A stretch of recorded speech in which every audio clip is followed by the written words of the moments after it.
Bueno, nos habíamos quedado aquí, ¿vale? Habíamos calculado la impedancia de cortocircuito serie de nuestro transformador.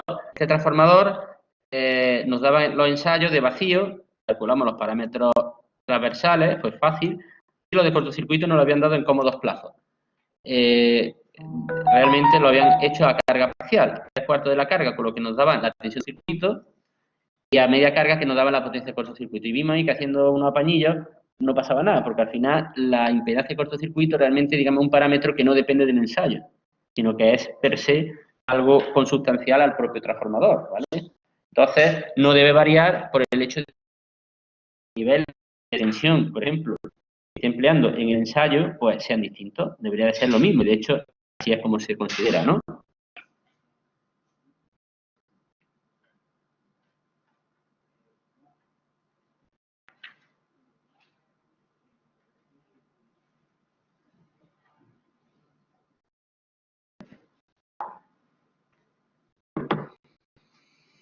Bien, pues vamos a continuar.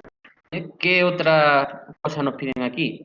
Pues fijaos, mira qué casualidad, hombre. El tema de lo de la intensidad de cortocircuito accidental, ¿vale? Nos dicen que queremos ver qué corriente circula por el transformador cuando se produce un cortocircuito accidental. Mirad cómo he representado el cortocircuito. ¿Veis? Tengo aquí la impedancia de cortocircuito, está recién obtenida de aquí de antes, ¿vale? ¿Veis? Esta es la parte resistiva, la RCC1, esta es la XCC1, porque la estoy viendo desde el primario, ¿vale? Y me dicen que vamos a suponer el primer caso con una potencia infinita en el entronque. Entonces, S sub CC infinito. ¿Cuánto es la resistencia, la reactancia, perdón, de entronque? Pues la tensión nominal entre esa potencia del entronque. Como estoy dividiendo entre infinito, pues 0J ohmios. Fijaos que ya le estoy añadiendo aquí una J, igual que le he añadido aquí una J, por una razón. Porque estamos con números complejos, entonces para diferenciar los dos componentes, también podría haber puesto eso de manera polar, ¿vale? Pero da igual, total, eso, la calculadora es nuestra amiga, ¿no? Lo hace rápido. La cuestión, fijaos, si no hay nada más, o sea, no hay reactancia de entronque, es decir, aquí no hay otro elemento en serie, que sería esa X de entronque, solamente tengo la impedancia de cortocircuito, y el transformador, su secundario está cortocircuitado. Está siendo alimentado a 20.000 voltios, que es la tensión nominal del primario. Por tanto, ¿qué corriente circula por aquí? Pues ley de Ohm. La intensidad de cortocircuito no es otra cosa que la tensión a la que alimento entre la reactancia, o sea, entre la impedancia que tengamos, que solo es la de cortocircuito del transformador, la ZCC. Por tanto, si dividimos, fijaos que esto, porque ahí está puesto de forma binómica, habíamos dicho que la ZCC eran 200 ohmios, su módulo. Es decir, si todo esto le calcula el módulo, te sale 200 ohmios. Por lo tanto, he dividido entre 200 y me sale 100 amperios. Es decir, que cuando se produce un cortocircuito con potencia de entronque infinita en este transformador, la corriente que circula por el primero es de 100 amperios. Parece que no es demasiado.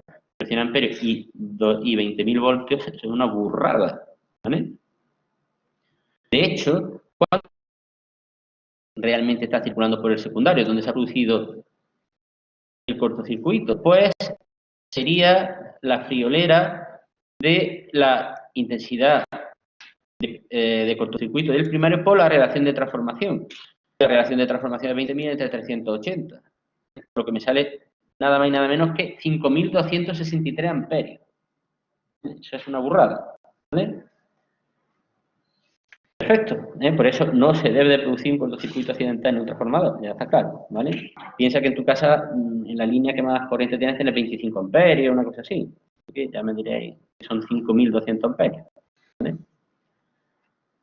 Bueno, segundo caso, vamos a suponer que la reactancia de entronque es de 200 megaveas, 200 millones de voltamperios, ¿vale?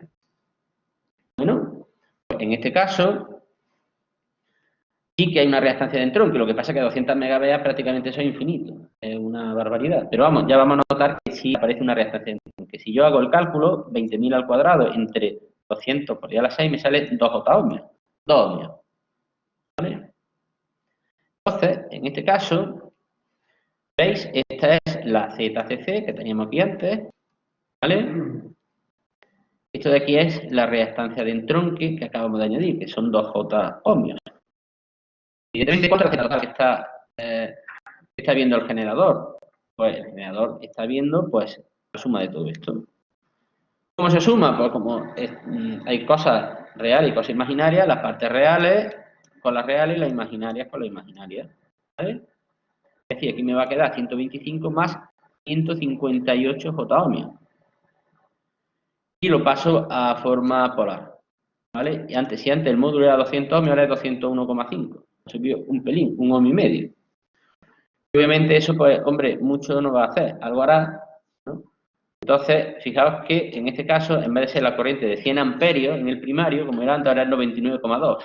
Tampoco es que haya bajado demasiado, pero claro, como he dicho, 200 megaveas prácticamente infinito, ¿vale?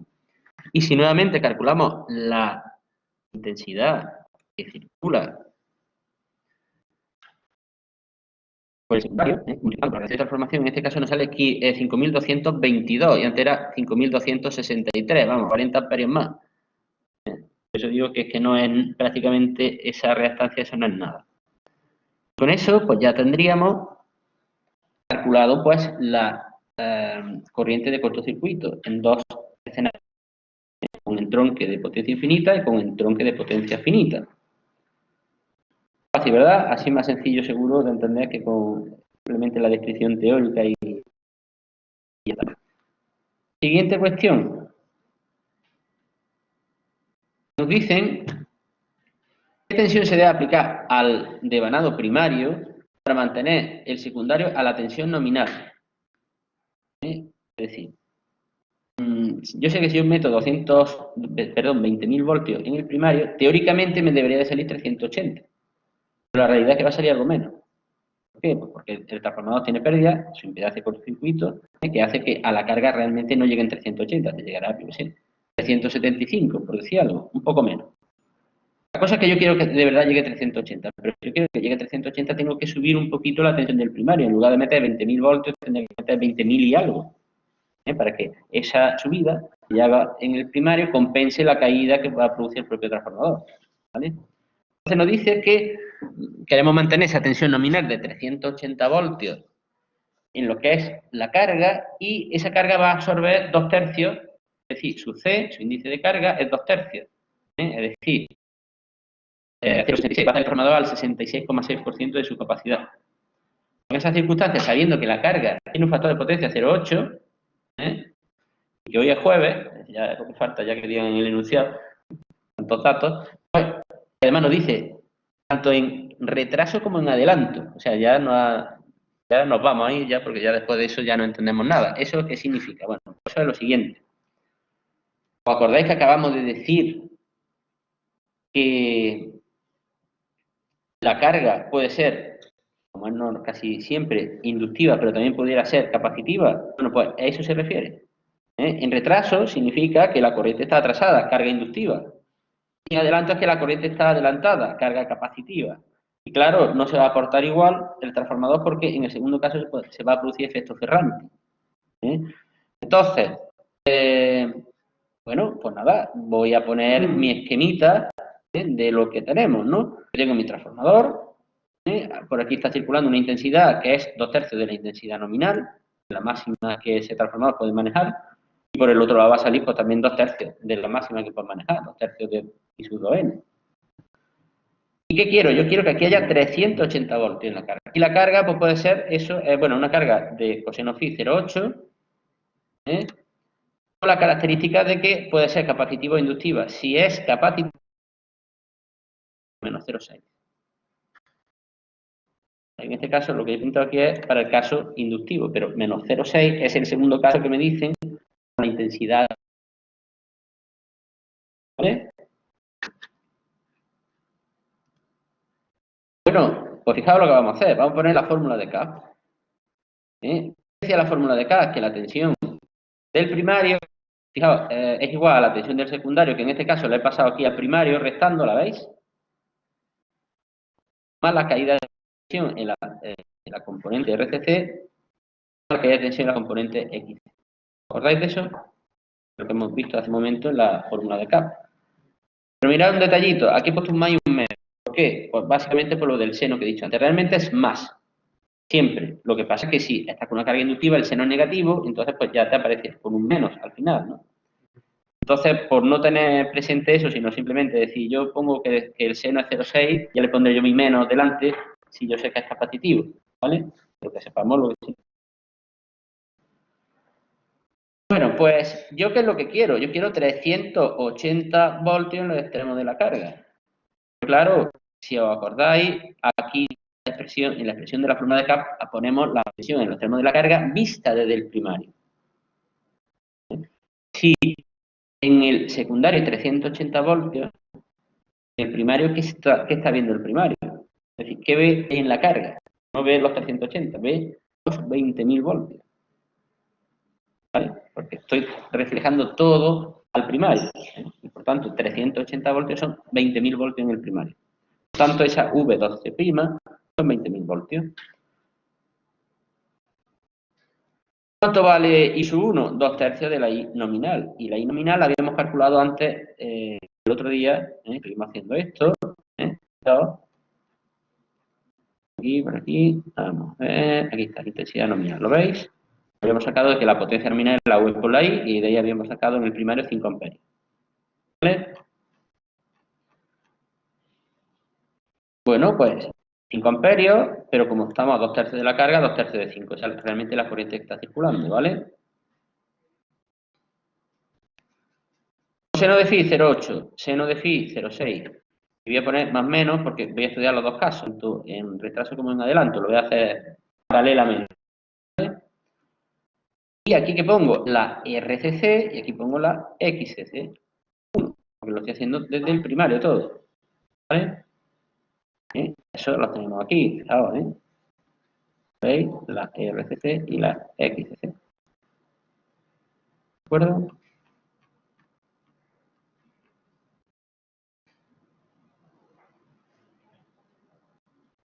Bien, bueno, pues fijaos que esta diferencia es lo que yo debo de meter menos lo que quiero visto desde el primario.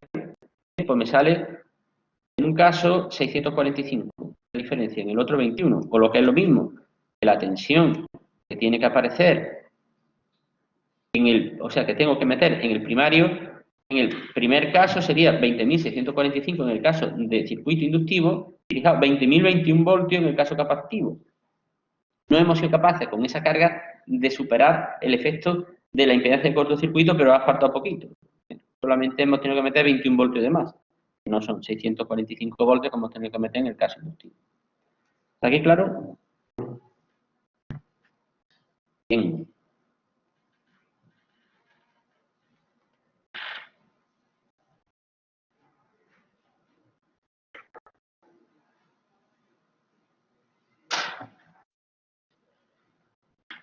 Bueno, pues vamos a continuar, ¿vale? Ahora vamos al siguiente apartado. El siguiente apartado, de lo que va ya es de poner en paralelo dos transformadores. Este dibujito que veis aquí es la forma típica de pintar un transformador, así en un diagrama unifilar, es decir, en vez de pintar todos los hilos que llegan al transformador y todos los que salen, pues pinta uno solo, a sabiendas de que ahí, por ejemplo, hay 3 hilos. ¿Vale? Entonces, hemos puesto aquí estos dos transformadores. Este, el que ya teníamos de antes, era de 100 kVA, un 5% de epsilon sub cc, ¿vale? Y este otro que nos dan, fijaos, que nos dicen que es de 50 kVA, que tiene igual relación de transformación, porque claro, os digo un detalle que no he comentado, pero yo no puedo poner en paralelo dos transformadores con la relación de transformación distinta. Es decir, si uno da 20.000, el otro da 380 y da de salida 380, y el otro tiene que ser de 20.000 y da también 380. No puedo poner uno de 400, porque si no, un transformador alimenta al otro, ¿vale? Y sería parda. Entonces tiene que ser de la misma relación de transformación, obligado. Y deseable que si sus epsilon sub cc fueran las mismas. ¿Veis? Aquí, en este caso, vamos a ver que no va a salir la misma. La primera ya la habíamos calculado, el 1%, lo hicimos el otro día. Y para el segundo transformador me dan unos datos del ensayo de cortocircuito. Nos dice que requiere que se aplique una tensión de 800 voltios al primario para que circulen por ambos devanados las corrientes nominales. Eso es la definición del ensayo de cortocircuito.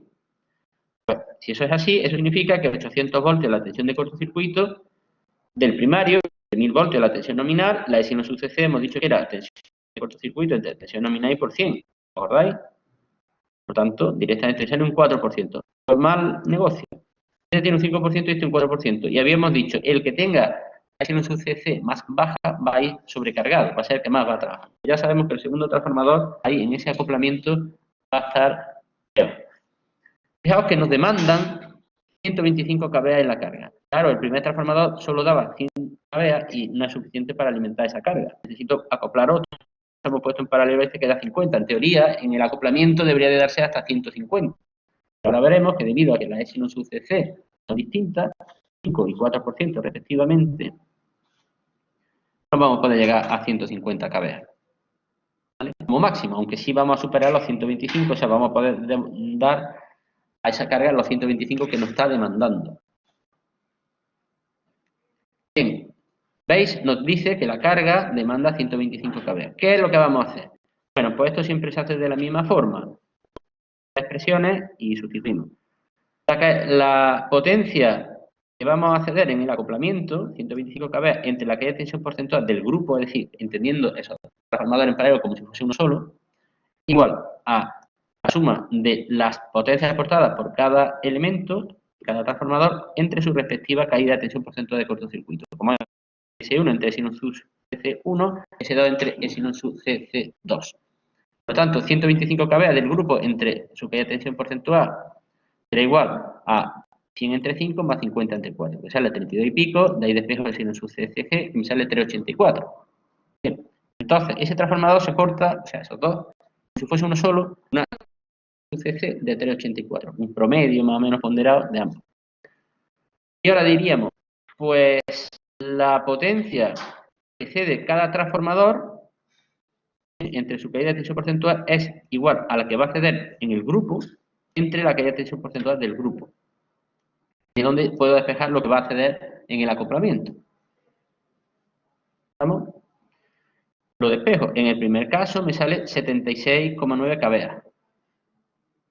¿Vale? Y en el segundo me sale pues 48 kVA. Recordemos cuáles son los índices de carga entonces de cada uno de estos transformadores en el acoplamiento. Pues el primero era de 100 kVA, ¿cierto? Y el segundo hemos comprado es de 50. El primero está cediendo 76 kVA y el segundo 48. Por eso este está a un 76% de su capacidad y este otro está a un 96%. ¿Veis que este está más cargado que el primero? Es lo que estaba diciendo. El que tenga el epsilon sub CC más bajo se carga más el grupo, trabaja más en ese acoplamiento en paralelo. Hasta aquí. Siguiente cuestión que nos plantean. Bueno, ¿y hasta dónde podemos llevar esto? Es decir, si la carga fuese demandando más, porque con esto hemos sido capaces de alimentar las 125 kVA que nos pedía la carga. Si la carga fuese más demandante, ¿hasta dónde puede demandarnos potencia? Está clarísimo. Hasta que el transformador que trabaja en peor circunstancias llegue a 1 aquí. ¿Cierto?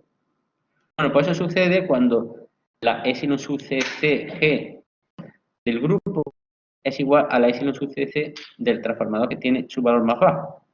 En este caso, 5 o 4. Tenemos epsilon sub CC del 1 es 5 y del la epsilon sub CC2, el segundo transformador es 4. ¿Cuál más baja? 4, ¿no? Si ponemos que el grupo tiene epsilon sub CCG igual a 4, vamos a obligar a que el segundo transformador esté al 100% y el otro pues llegue a lo que le corresponda. ¿Vale? Y eso sería lo que daría la máxima potencia posible dentro de ese acoplamiento. Pues vamos a hacer eso. ¿Veis? Voy a poner la CCG igual a 4. Voy a sustituir, o sea, voy a hacer otra vez las mismas operaciones de antes. Pero en este caso, este valor igual a 4. Perdón, con este valor igual a 4. Y en ese caso, el de abajo cede 50 kVA y el de arriba cede 80. Es decir, este estaría a un 80% y este está a 100%. ¿Cuánta potencia es capaz de entonces ese acoplamiento? Pues 80 más 50, 130 kVA. ¿Cuál es la potencia, el rendimiento de ese acoplamiento? Pues 130 entre 150 teóricas que podía haber dado, es un 86%. Es decir, este grupo en paralelo de dos transformadores no es capaz de dar más del 86% del máximo teórico, ¿vale? Debido a que su epsilon, su CC son diferentes, ¿vale? ¿Qué tal hasta aquí? Fácil, ¿no? Como veis, muy sencillito, no tiene esto mucha complicación. Yo digo, si luego se me escucha en la grabación, pues tendréis la posibilidad en fin, de repasarlo una y otra vez. Yo creo que esto, después de todo, es una buena idea, ¿eh? Bien, siguiente pregunta, que yo creo que ya es lo último. Rendimiento del transformador, ¿vale? Del primero, vamos a verlo. Y nos dicen, supuesto de que el índice de carga es 0,7692, que por cierto era lo primero que nos había salido aquí, ¿recordáis? O sea, supuesto que está trabajando en el acoplamiento, ¿qué rendimiento tiene la primera circunstancia? Es lo que pregunta. Pues eso es una tontería. Sustituimos 7692, la potencia nominal a 100 kVA, el factor de potencia 0,8. Abajo va a aparecer ese mismo sumando. La potencia del hierro era 125, ¿vale? Vatios por... bien, bueno, os cuento, no, esto es del hierro, no, perdón, esto es de cortocircuito. Fijaos, sería la intensidad nominal, que es 5 al cuadrado, por la resistencia de cortocircuito, 125, sería esto de aquí, ¿vale? Y multiplicamos por C al cuadrado, que era lo que habíamos dicho en la fórmula. Y esto además le sumamos la potencia del hierro, que son 800 vatios que nos la dan en el enunciado. Un 0,95, un 95% está el transformador. Siguiente cuestión. ¿Y si yo lo que quiero es ver el máximo rendimiento? Pues hemos dicho que el máximo rendimiento se produce cuando esta expresión tú la derivas respecto a C igual a 0. Bueno, pues aquí, por cierto, os lo he hecho por si a alguien le apetece mirar cómo se obtiene, y efectivamente se llega a que eso sucede cuando el índice de carga es la raíz cuadrada de la potencia del hierro entre la potencia del hierro entre la potencia de cortocircuito. Bueno, pues voy a calcularlo. Potencia del hierro, 800. Potencia de cortocircuito, 5 al cuadrado por 125. Me sale este otro valor del índice de carga. Pues es todo lo mismo, nada más que en lugar de poner el valor anterior pongo este. ¿Lo veis? Lo tenemos aquí y aquí. Sustituyo y me sale en este caso un 96%. He subido un poquito el rendimiento. Pues ese 96% es el máximo rendimiento posible que podría tener este transformador. ¿Vale? Así de fácil.